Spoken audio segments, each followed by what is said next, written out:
Let's talk to our buddy Johnny P and see what he's got going on today. Johnny, what can we do for you? Hey guys. Long time fan, first time caller on the show. And I had a question for Christy. And I don't know if this came through with the call screener. I will say that I've got you on speakerphone using a Bluetooth device.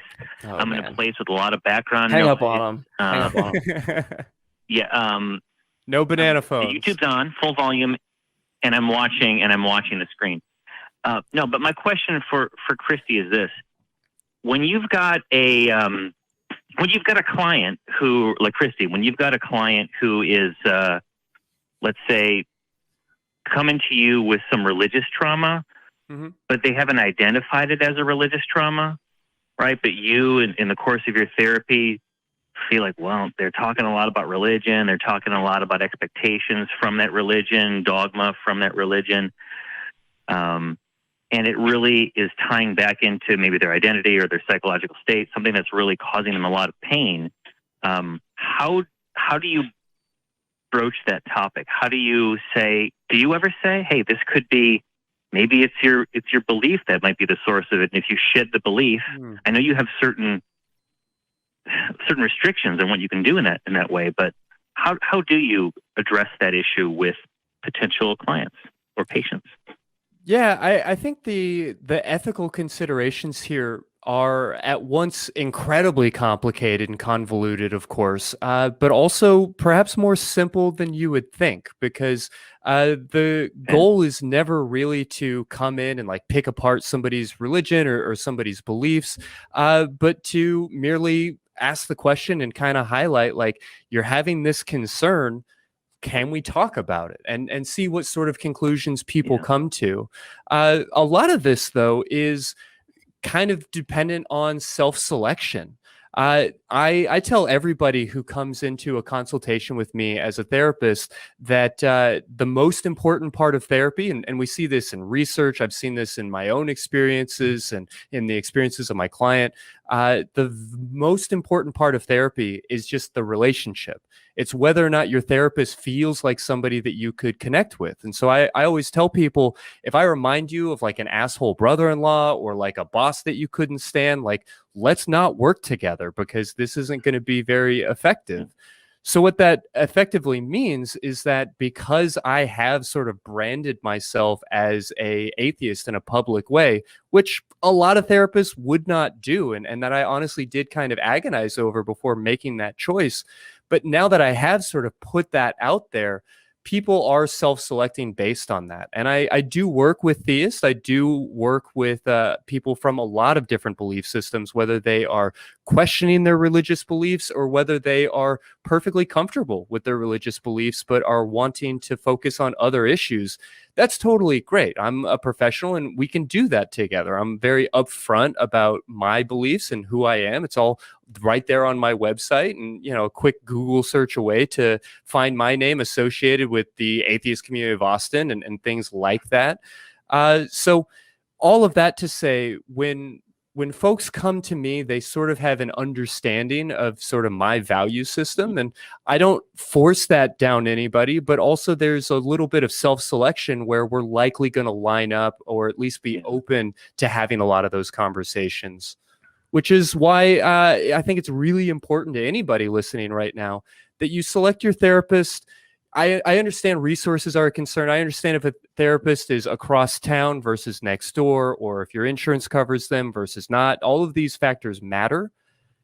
But don't just pick a random therapist. Don't let your insurance agency or some other type of agency or organization randomly assign you to somebody. That relationship is so important because people aren't ready to just work on the random problems in their life. They're ready to work on the problems that they're ready to work on. And so there is no great therapist. There's only a great therapist for you. Yeah.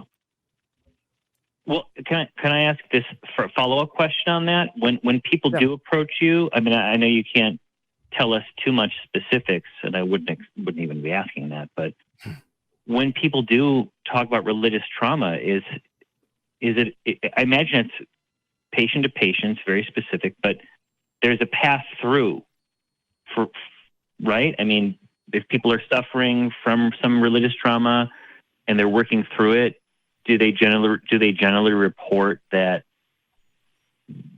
by consulting with a therapist who specializes in this kind of stuff, that they're able to deal with it, so whatever issues they're having are more manageable as a result of the therapeutic process?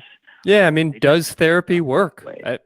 It's a valid question, but the best answer I can really give you is that my pride is such that I would not be able to do this job without anything in the win column, right? Lots and lots and lots of different folks come for different reasons and receive different results. And the temptation for therapists can often be like, well, they weren't ready yet. They weren't, the fact that we didn't get anywhere, make any progress, that's on them. They weren't ready yet. And, yeah, that can be true, but the therapist has a responsibility here too, to be doing a job. And I just would not be able to do that job if I wasn't seeing results. I've seen those results in my own life. I've certainly seen them in client after client after client. And individual mileage will vary based on where you're at in life, what kind of resources you're working with. If you are wanting to get over a fear of hell, for instance, but you are miserable in a job you can't stand, you're constantly dogged by financial stress, and you are having arguments at home all of the time, it's going to be pretty tricky to make any real traction on some of these like bigger picture sort of items when your day-to-day is really messy. And so that's a factor here as well. But absolutely, absolutely, absolutely, therapy changes lives. I wouldn't be doing it if I couldn't say that passionately and strongly. Yeah, thank you for what you do, by the way, because that's something that I had a therapist when I was younger for anxiety, insomnia, and it helped me tremendously with why I couldn't get to sleep and things like that, and why I had anxiety. So just from that secular standpoint was just so beneficial. And I didn't, I had a very tame, comparison to what most people go through. Right. So, but it was, I could say, at least from my experience, that, with that, I can't say that I've had much anxiety since. So, so knock on wood. So, except for when you start the show, and then your anxiety gets up a little bit, but yeah, that's when it sneaks up on you. Like, oh, hey, hello, old friend. Well, guys, thanks for taking my call, and I assume that means that I'm going to see the both of you on the AEN's premiere show, The Nonprofits, in the near future, maybe sometime in July or August, right? I think we can all agree. Hey, you can talk go to in the our past. production team, set it up. You can even go in the past and check out all right. the episode that I was on there. So I will do it in the future as well. Definitely can, and I'll be seeing you, JMike, in a few weeks. Yeah, we're gonna tear the house down. I'm talking. Yes, we are. All right, thanks, guys. All right. See you, bud. Thanks so much.